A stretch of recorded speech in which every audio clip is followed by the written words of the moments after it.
Hello and welcome to another episode of Leader Generation brought to you by ModApp. I'm your host, Tessa Burg, and today I am joined by Evan Shapiro, and we are going to dive deep into what's happening in the world of media. Evan, thank you for joining us. I am excited to have this conversation as we talked about before we got on. This is very far from my area of expertise or topics I get to explore, so this should be an interesting conversation.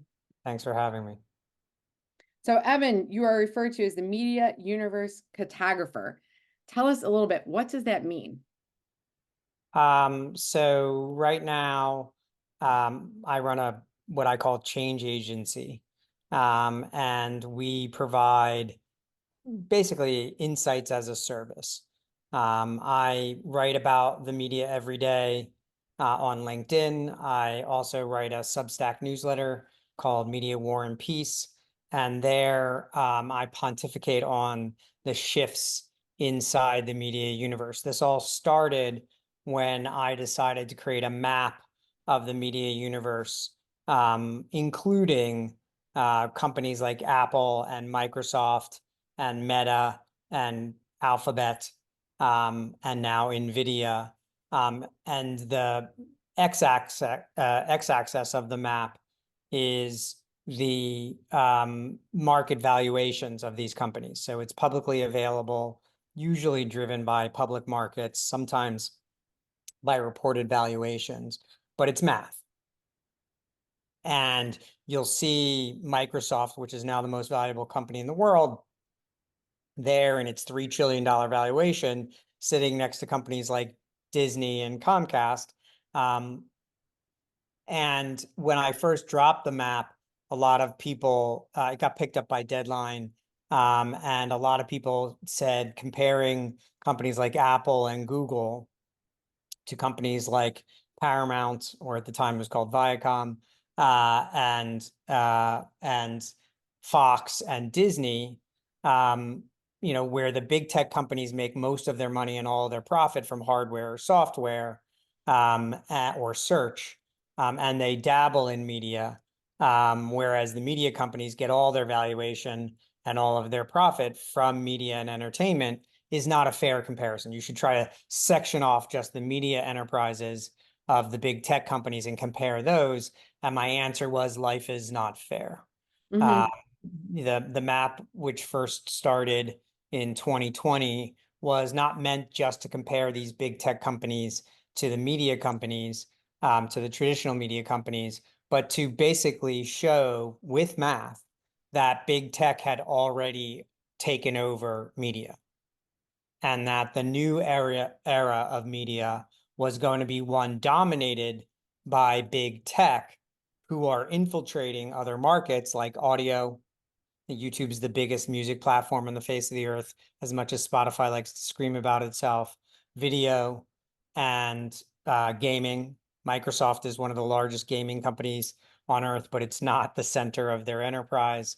They're going to do that with profits and revenues from things like Office, and iPhones and search, to basically take over the media sectors, which they believe are vital for keeping consumers in their ecosystem as long as they possibly can, to get the greatest amount of value in the attention economy, in the ad economy, in the subscription economy.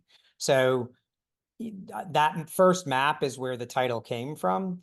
But now it really describes, the charting of the media universe and where it's going in real time, based on a tremendous amount of research and data that we ingest on an ongoing basis. We just dropped the latest version of the map yesterday, and it shows, some massive trends in it, that I think these are not things that are going to happen. These are things that are happening. So, for example, yesterday we announced Apple is out of ideas. And you can look at their trajectory over the last 6 months, and I think it's pretty clear. We announced that sports is not a bubble, but it is still a boon, and that it will be a boon for some time. Look at the valuations of Major League Baseball and the NBA, and the NHL, and TKO, which is the spinoff from Endeavor that is WWE and UFC, and they've all grown their value. The average value of a team in Major League Baseball, in NHL, and the NBA have all gone up. In case of the NBA, it's gone up 30+%. And that's because of rights. It's not because the games are better. The games aren't better, actually. One would argue the games are worse. But because sports is such a key element of the subscription and advertising economy, there's absolutely no way that Disney and Warner Brothers are going to let those rights go. And in fact, there's been reporting that the rights package that the two of them signed for the next contract on NBA rights, which starts next year, will go up 2.5 times, if not more. 2.5 times. Yeah, that's insane. It's insane. Yeah. And this is true, like if you look at the deal that Apple made with Major League Soccer, and you look at the deal that Disney did with F1, and you look at the deal that Amazon did with the NFL, and you look at the individual game rights that Peacock is paying for playoff games, $100 million a game. Television has in large part become a waiting period between major live sporting events. And this is as true in Europe as it is in the United States. This is as true in Asia. Cricket is a religion in parts of the world. Reliance is getting 55 million concurrent streams for cricket games in the IPL championship in India. So these are not isolated incidents. This is a trend, and it is present, and we're going to watch it play out in real time. And then the last trend we pointed out was that traditional media is dead. It is not on life support. It's on a machine keeping it alive called the revenues from its legacy businesses, and it has not figured out where it's going, and it hasn't figured out that it's over. So there's a lot to unpack in these trends. It's really big. And you've been tracking this since 2020.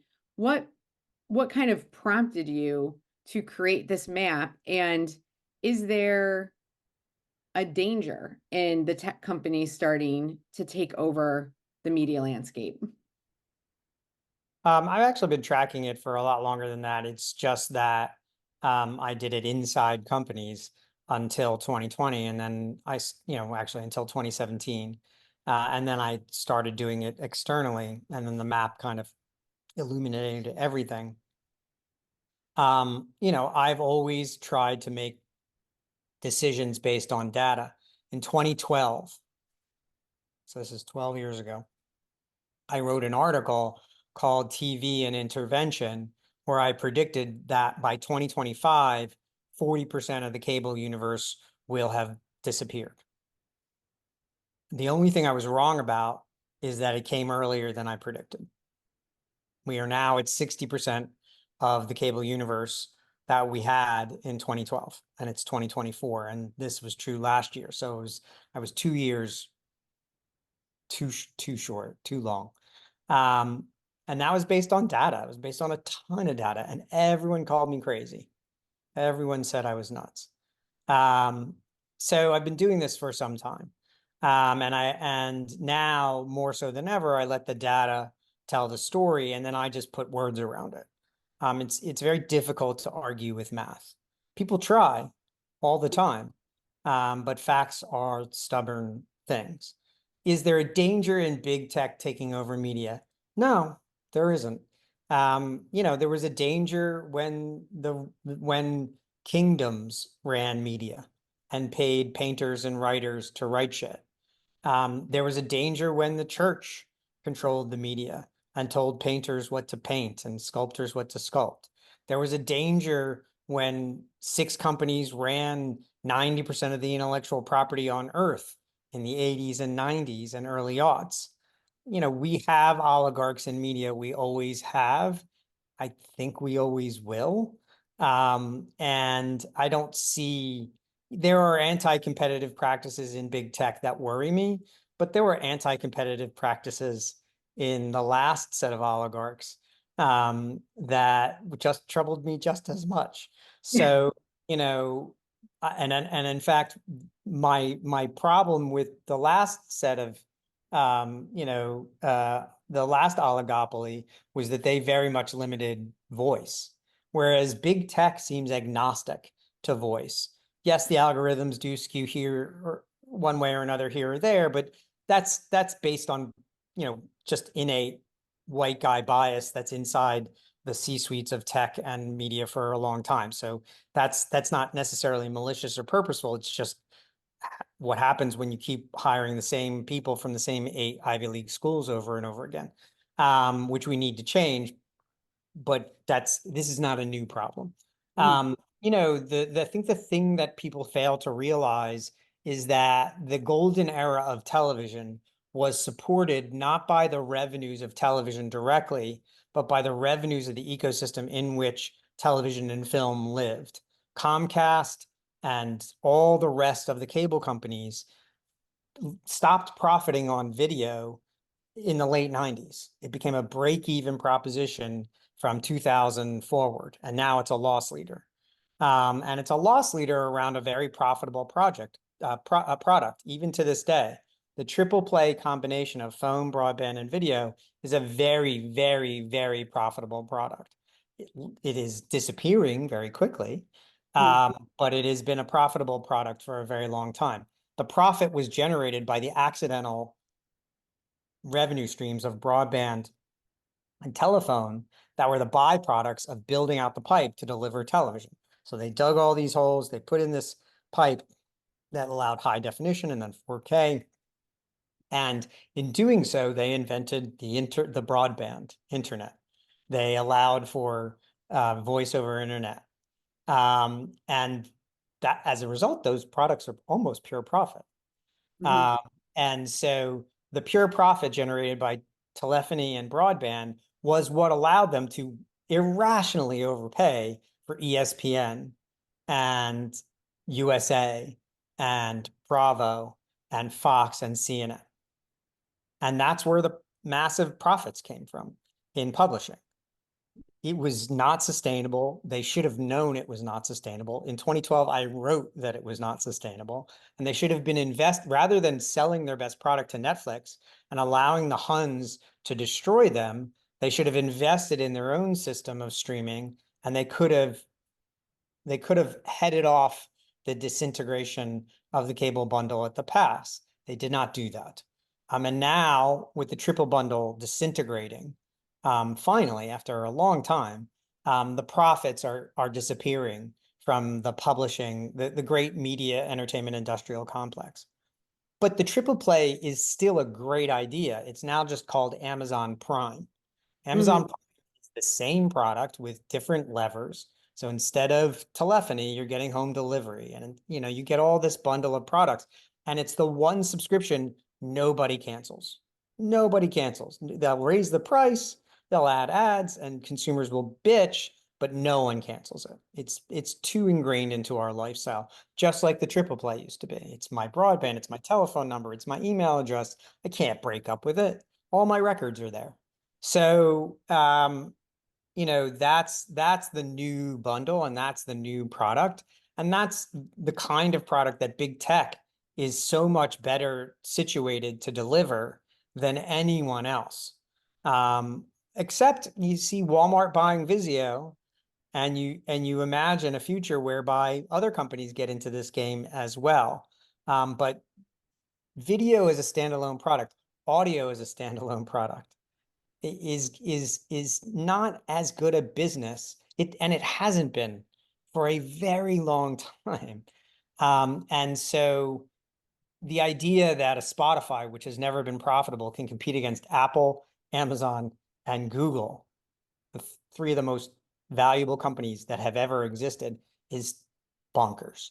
The idea that Disney and even Netflix can compete against Amazon and Google and, let's say, Microsoft, when they decide to get into the video business, who can offer these suite of services and profit from other areas while they have to try to figure out a model that hasn't really worked except for these irrational fees that they were being paid for other reasons, is not smart. Yeah. So I remember in 2012, you're absolutely right. I would have predicted later because it felt like you had to have cable, and now you feel like you have to have Prime. And in the space that we're working, we are trying to get our clients' messages out to consumers. And of course, we're using that media landscape to do it. And it has definitely required more versions, different types of experiences, depending on where it's being delivered. What do marketers and specifically brands need to know about what's coming next when they think about what's the best way to reach people when there's all of this very dynamic change happening? Well, first of all, you have to yes and, right? Mhm. You can't pick and choose. So that's thing number one. Thing number two is while content remains king, data is now the bloodline. And so the quality of your own first party data and your ability to commingle that with first party data from advertising agencies, platforms, and publishers will help you determine who are the best consumers to reach, where to reach them, how often to reach them, and how it did at the end, how to measure success. Buying media on impressions is very quaint. Mhm. It's adorable. It's very 2010. And I don't know why anybody does it anymore. You should be buying based on the potential outcomes. Because at the end of the day, whether it's a brand campaign or a performance-based campaign, what you want is to reach the right consumers at the right time with the appropriate number of messages. Overreaching a consumer has the opposite effect that you intended. And then you need to measure the outcome. So in a brand campaign, did they watch the full commercial? That can be a brand campaign, but it can also be a performance campaign. Did they get a better impression of the product and the brand on the other side? That is something you should at least attempt to measure. It's harder than did they watch the whole commercial or did they, send me an email, but it's accomplishable. And then on the other side, when you're really just selling products, let's be honest, the number of people you reach is inconsequential. The number of products you sell is consequential. It's the whole game.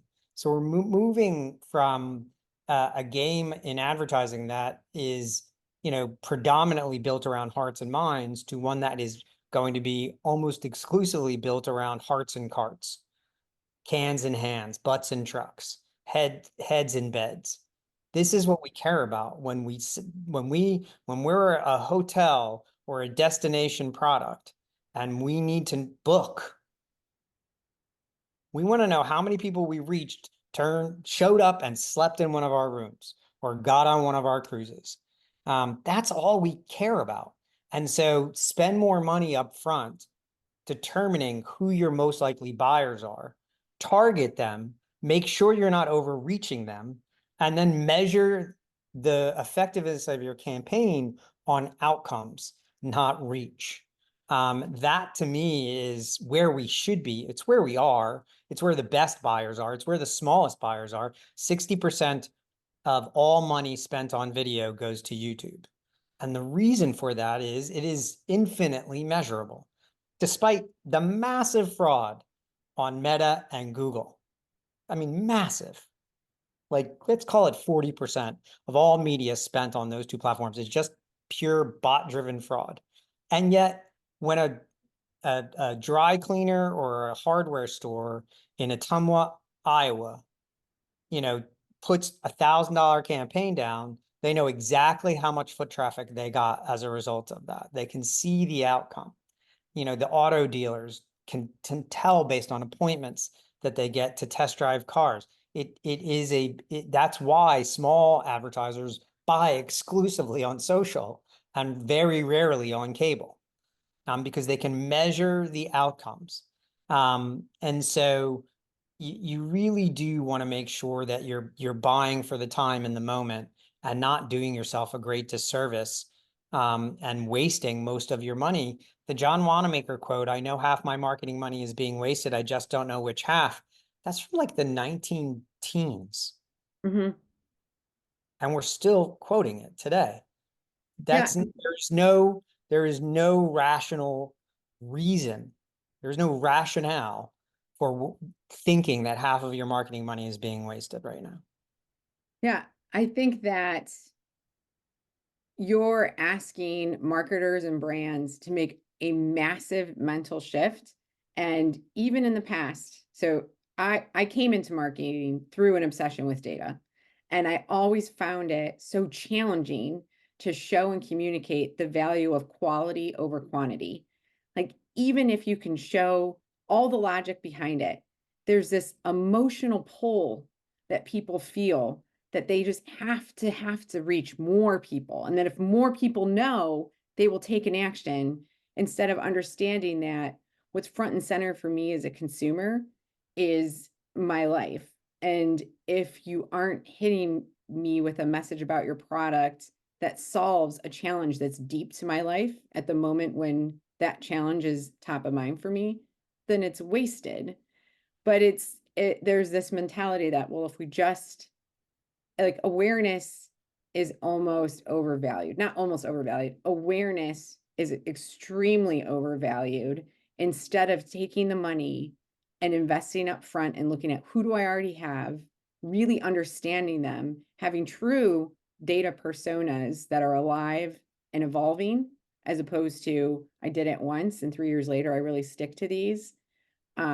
It's a really big ask. And like I will say, not a conversation I think I've had successfully, because like we still see a lot of people just really wanting to be everywhere all at once and going for impressions. Well, but that's going to become a competitive disadvantage over time because there are smart marketers out there Oh yeah. and they know how to do it.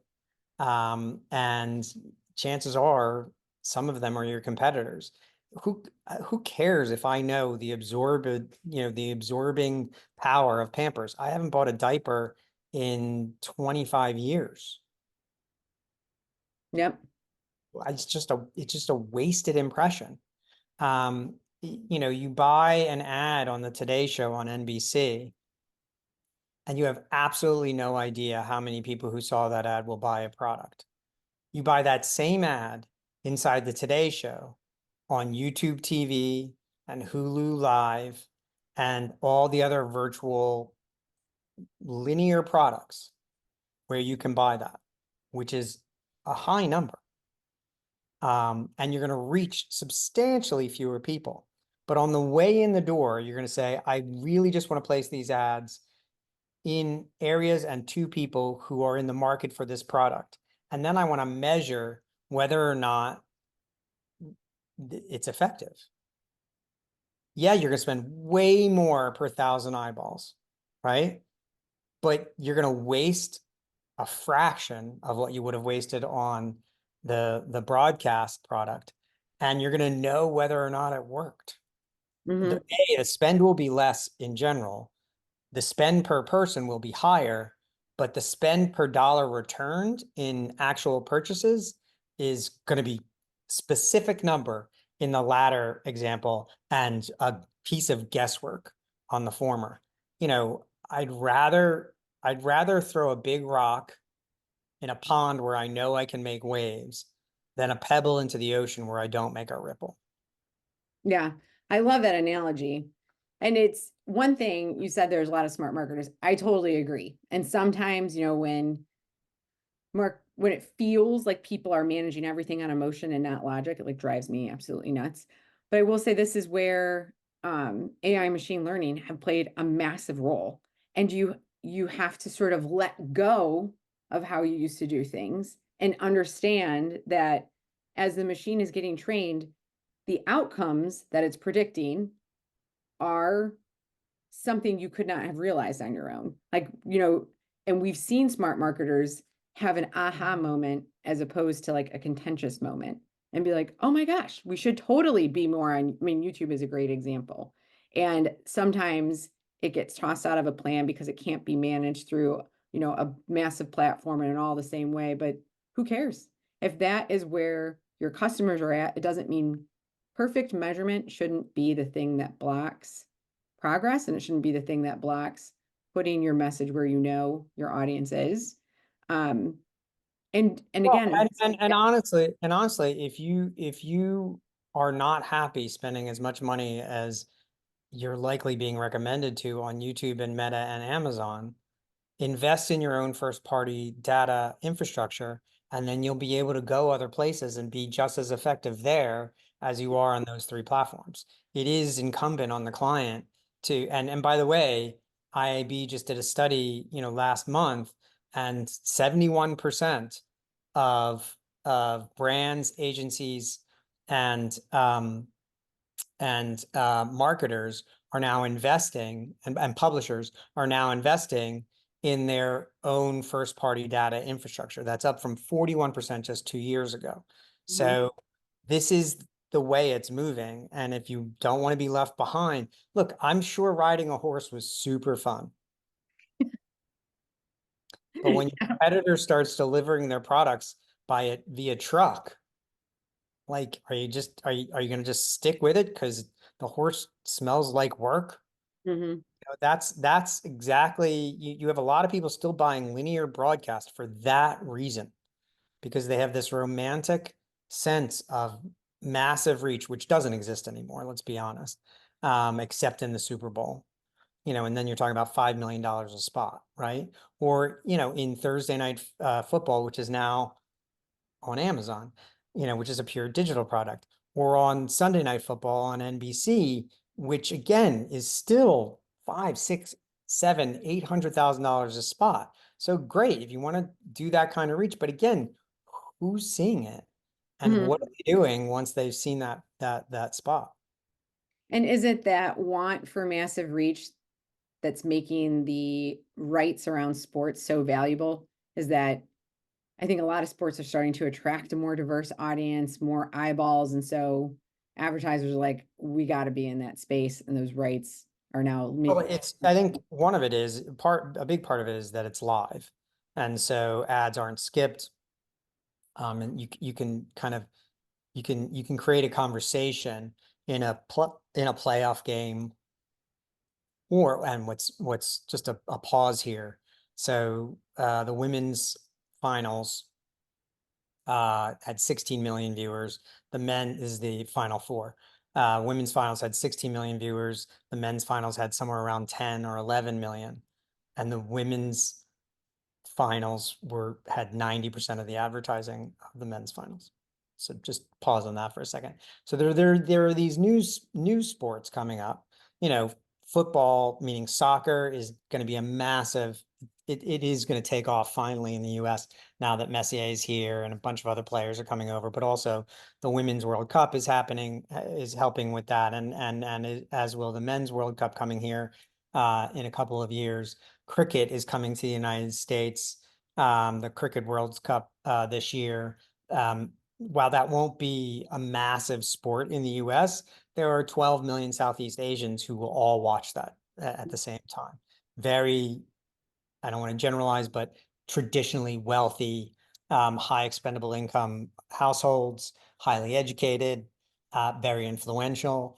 There's opportunity there. Women's sports, as demonstrated by the Final Four, and last year's WNBA finals, and the fact that Caitlin Clark went on SNL this weekend and cut Michael Che down to size, and it was the most watched clip from the show this weekend. So like there is opportunity in sport, but there's also opportunity in emerging sport as well. But it's the live nature of it is part of it. And then there's the culty nature of it as well. As big as football is, and let's put the Super Bowl aside, the largest games of the NFL, which were the most watched linear television events of the year by far in the US, there's still, 23, 24 million people, which is still relative to the entire population, less than 10%. Yeah. So these are still pretty niche products, even though they are mass by just by point of comparison. And in 1972, All in the Family got 67 million people to watch every single week, 22 weeks. That is So relative to our historical precedent, yeah. football is a relatively niche product these days. Um, and that's kind of the point, is they're cults, you Mhm. know?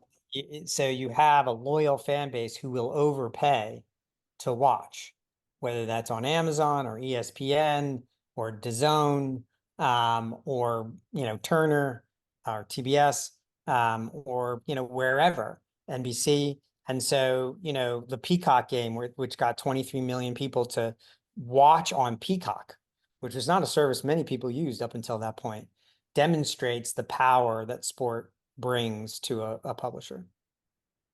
Yeah, and I think the key to success too, if you are going to spend in sports and live events, is pairing that with the first party data strategy, because it's a great way to capitalize on what will become cultural moments. Like Caitlin Clark going on SNL was definitely a cultural moment.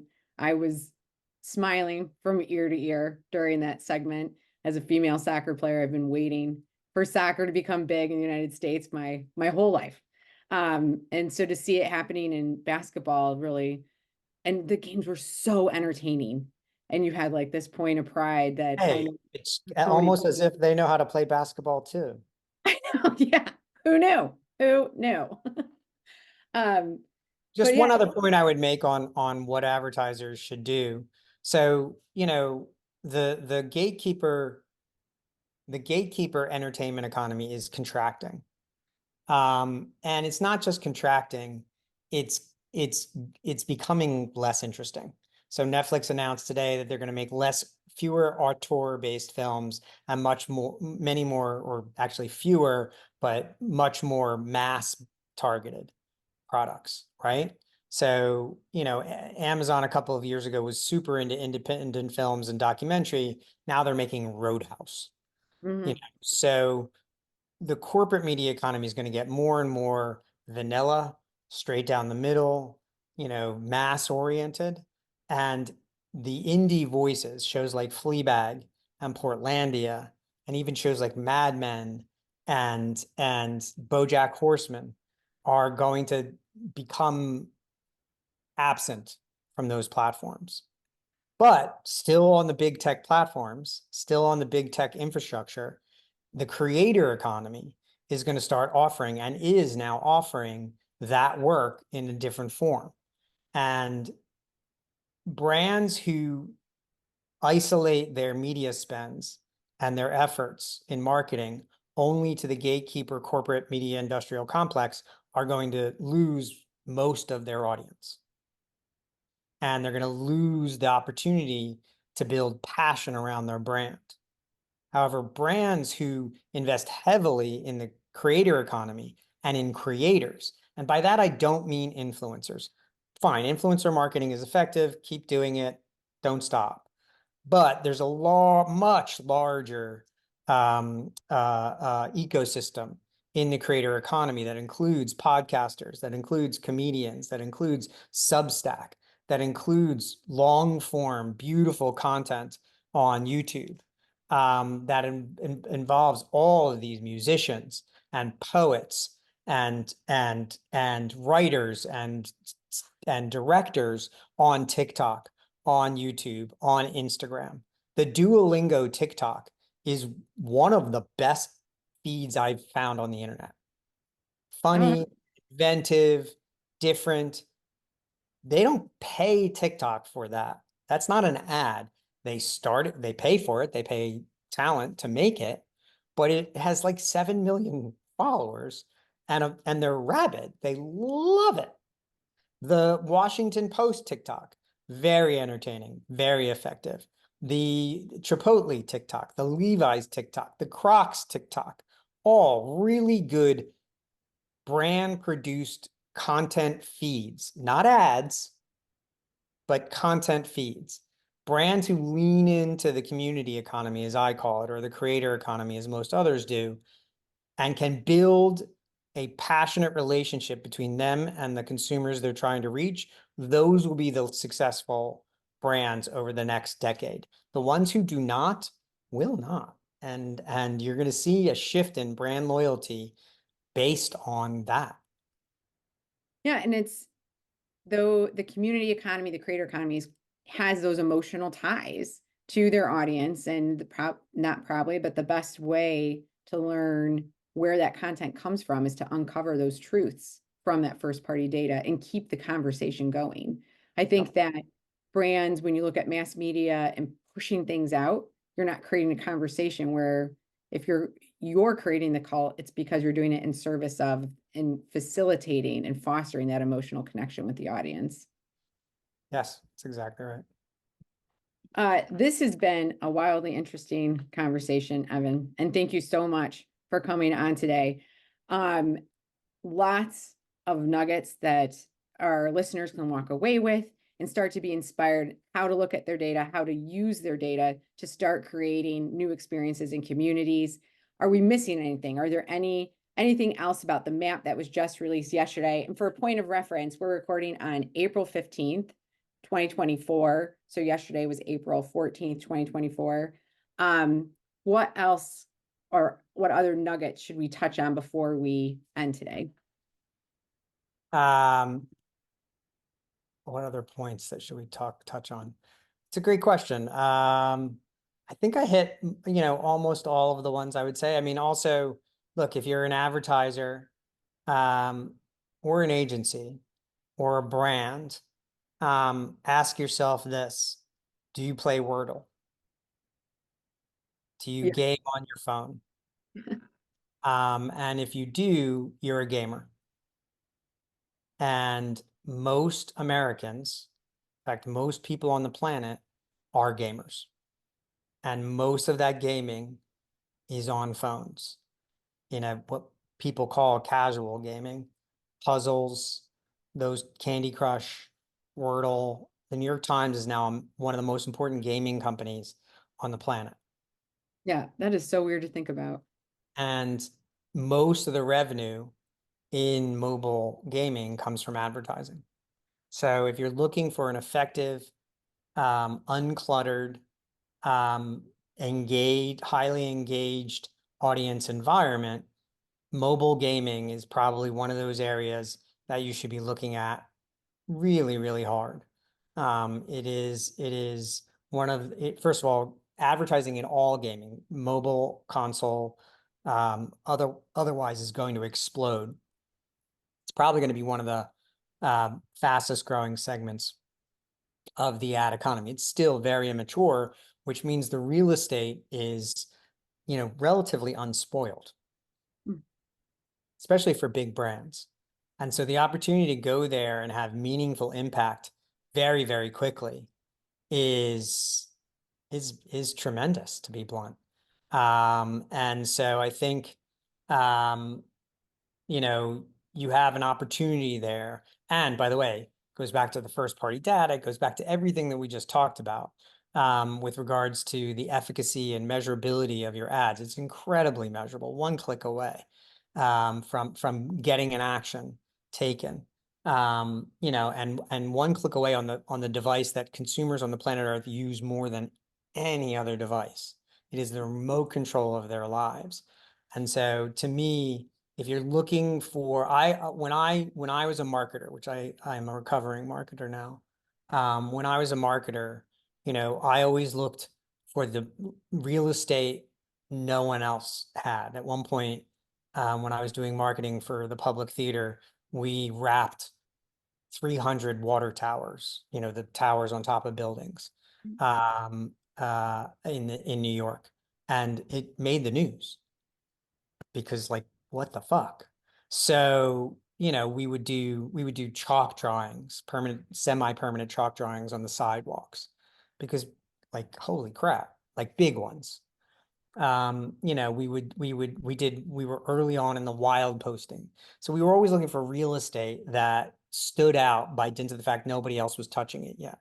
To me, gaming is that now. And if you're a brand or an agency or a marketer and you're really looking to make waves with a valuable audience, which is much older, I don't mean old, but like the mobile gaming audience is a 25 to 54 majority female audience, not kids in the basement, in their mom's basement shooting other people. So it is a very valuable and relatively, untouched audience compared to, let's say, television, or other areas. And if you're doing broadcast and if you are big brand, mainstream product, packaged good or service to the home, and you want to hit the decider in the home on a regular basis in a way that is measurable, and you're buying broadcast TV and you're not buying mobile gaming, you are fucking yourself. I love big, bold statements. Evan, thanks so much for being a guest. If people want to follow you and hear more about the changing media landscape, where can they find you? LinkedIn is my best platform. And then I have a newsletter called Media War and Peace. That if you Google Media War and Peace, it will come up. So yeah, happy to be here. Thanks so much. Awesome. And thanks everyone for listening. You can find more Leader Generation podcasts on modop.com or wherever you listen to podcasts.